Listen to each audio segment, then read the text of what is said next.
Hello students. Now we will proceed with the last topic of this chapter, that is area of triangle.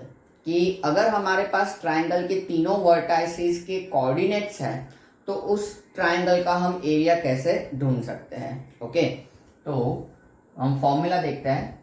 Late A x1 y1 b x2 y2 and c x3 y3 be vertices of triangle, then area of triangle ABC is equals to half, then into bracket, और इसको हम कई बार modulus भी consider कर सकते हैं,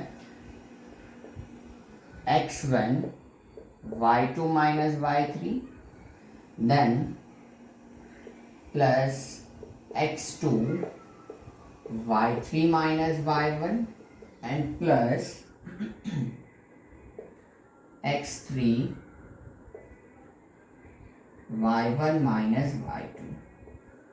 ठीक है, इसमें respective x1 y1 x2 y2 x3 y3 के वैल्यू सब्स्टिट्यूट करना है, सिंप्लीफाई करना है, तो हमें ट्राइंगल का एरिया मिल जाता है. ठीक है, तो ट्राइंगल के तीनों वर्टाइसेस दिए हो, मतलब उनके कोऑर्डिनेट्स दिए हो, तो इस तरीके से हम क्या कर सकते हैं, ट्राइंगल का एरिया इस फॉर्मूला से ढूंढ सकते हैं. तो पहले ये आप लेक्चर पॉज करके लिख लीजिए, तब तक मैं एग्जाम्पल डिसाइड कर लूँ.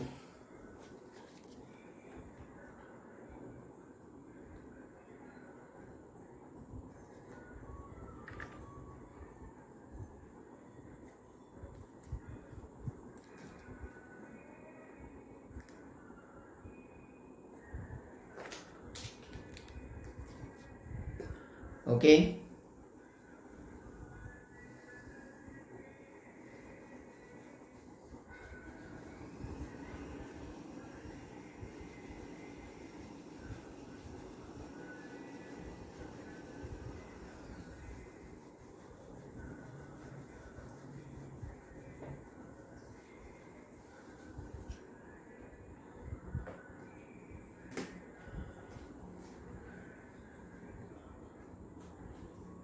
सपोज हमें वर्टाइसेस, एक एक्सरसाइज का मैं क्वेश्चन ले लूँ कि वर्टाइसेस हमें इस तरीके से दिए हैं. मैं सीधा इसी तरीके से लिखता हूँ कि ए x1 y1 2, 3 b x2 y2 -1, 0 and c x3 y3 2, -4. Okay, इस तरीके से हमें वर्टाइसेस दिए हुए हैं और इसका हमें एरिया ढूंढना है. ठीक है, इस ट्राइंगल का हमें एरिया ढूंढना है. तो हम यहाँ पे एरिया का फॉर्मूला लगाएं कि area of triangle A B C equals to half into bracket x1 y2 minus y3 plus x2 y3 minus y1 and plus x3 y1 minus y2. Okay, by this formula we can calculate area. So is equals to half, values यहाँ पे substitute करने में खास ध्यान रखना है, x1 यानी कि 2, y2 minus y3, y2 यानी कि 0 और minus y3 यानी कि -4. ठीक है, डायरेक्ट वैल्यू सब्स्टिट्यूट करने नहीं जाना है, वैल्यू सब्स्टिट्यूट करो, साइन वही के वही रखो, नेक्स्ट स्टेप में सिंप्लीफाई करो, कोई प्रॉब्लम नहीं, लेकिन आंसर अपना सही आना चाहिए. x2 यानी कि -1, y3 minus y1, सो y3 यानी कि -4, y1 यानी कि 3 प्लस x3 यानी कि 2, y1 यानी कि 3 -y2 यानी कि 0. Let us simplify the things.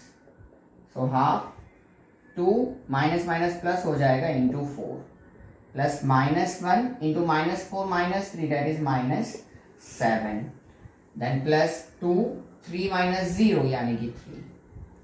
Okay, So half, 2 4s are 8, minus 1 minus 7, that is plus 7, and 2 3s are 6. Okay, so this will be equals to half, then into bracket 13 plus 8 यानी कि 21. Okay, so 21 by 2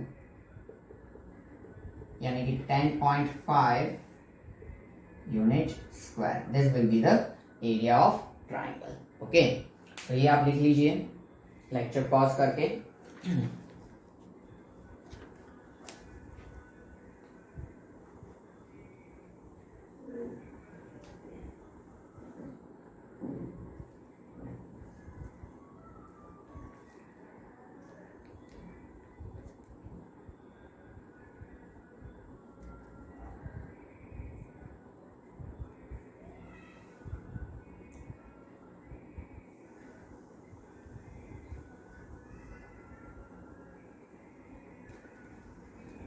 okay, सो एक तो इसमें से इस तरीके के questions हो सकते हैं कि भाई वर्टाइसिस हमारे पास है और हमें क्या करना है, एरिया ढूंढना है ट्राइंगल का. तो एक ये सीधा फॉर्मूला अप्लाई करके वैल्यू सब्स्टिट्यूट करना. और दूसरे एक टाइप के क्वेश्चंस हो सकते हैं जो कि मैं आपको एग्जांपल से बता दूं यहाँ पे.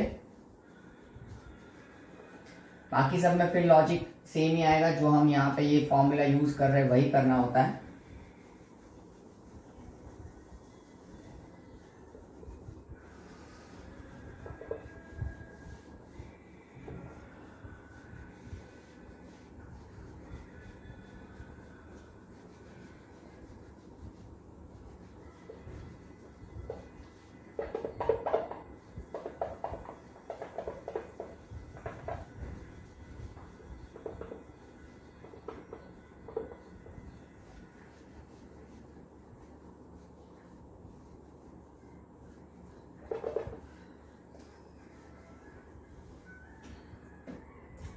देखो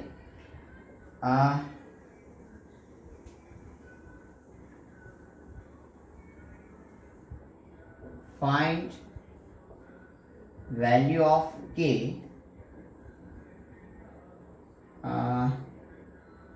for which the following points are collinear. कि जिसमें हमारे पॉइंट्स है 7, -2, 5, 1 एंड 3, k. हमें यहाँ पे k का वैल्यू ढूंढना है. अगर ये तीनों पॉइंट्स जो है वो हमारे कोलिनियर है तो अब अगर हमारे तीनों पॉइंट्स कोलिनियर होते हैं इट मीन्स व्हाट, कि वो तीनों सेम लाइन के ऊपर है. जैसे कि ए बी और सी हम कह दे सपोज, तो वो तीनों सेम लाइन के ऊपर है. अगर वो सेम लाइन के ऊपर है मतलब ट्राइंगल फॉर्म ही नहीं हो रहा है तो ट्राइंगल का एरिया क्या हो जाएगा, 0 हो जाएगा.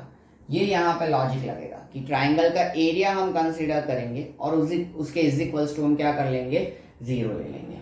ठीक है, तो इसको हम a कह देते हैं x1 y1.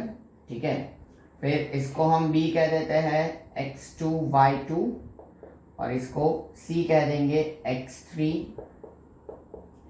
y3. 3, k यहाँ पे ला देता हूं मैं उसको. ओके, तो ये रिस्पेक्टिव वैल्यूज हो गए. आप चाहो तो जैसे अच्छे से वर्टिकली लिख सकते हो, ये मेरे जगह कम होने की वजह से. So we can say that here a b and c are collinear, therefore area of abc equals to क्या हो जाएगा, 0. क्लोज फिगर ही नहीं बनेगा तो एरिया कहाँ से. ठीक है, सो therefore हाफ. देन जैसे मैंने कहा कि मॉड्यूलस कंसिडर करेंगे तो वो यहाँ पे मैं बताता हूँ आपको. x1 y2 minus y3 then plus x2 y3 minus y1 and plus x3 y1 minus y2 is equals to क्या हो जाएगा, 0 हो जाएगा. अब ये 2 इधर आके 0 से मल्टीप्लाई होके 0 ही हो जाएगा क्योंकि यहाँ डिवीजन में इधर 0. ठीक है, तो अब वैल्यूज यहाँ सब्स्टिट्यूट करें सीधे.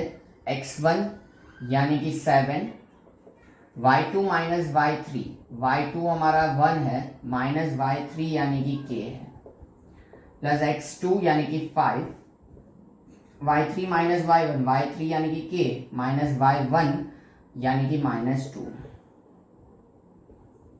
प्लस x3 यानी कि 3, y1 यानी कि -2 और माइनस y2 यानी कि 1।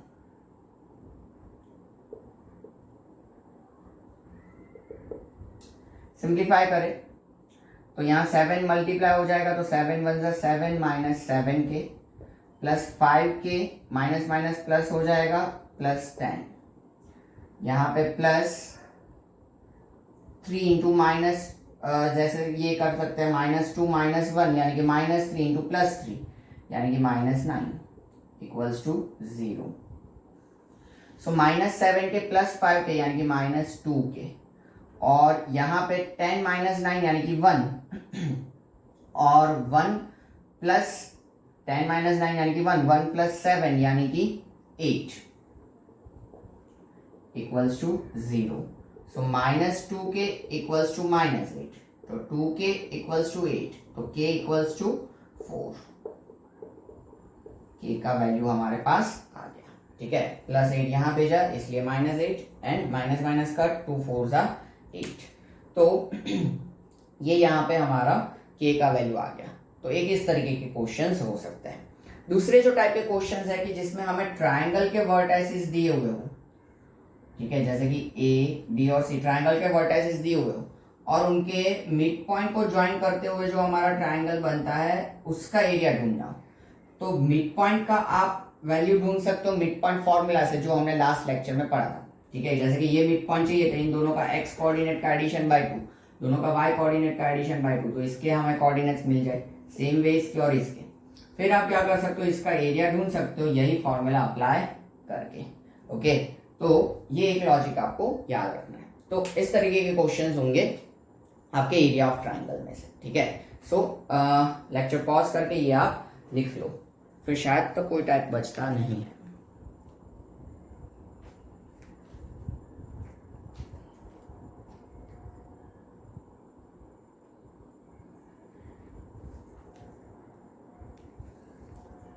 ओके, सो यहाँ पे हमारे सारे टॉपिक्स कंप्लीट होते हैं इस चैप्टर के। Distance formula, section formula, section formula के साथ में मिड पॉइंट फॉर्मूला और area of triangle. Okay, so here with we are completing this chapter. Now we will proceed with the another new chapter. So तब तक आप ये लिख लीजिए, that will be end of the session. Take care, see you soon.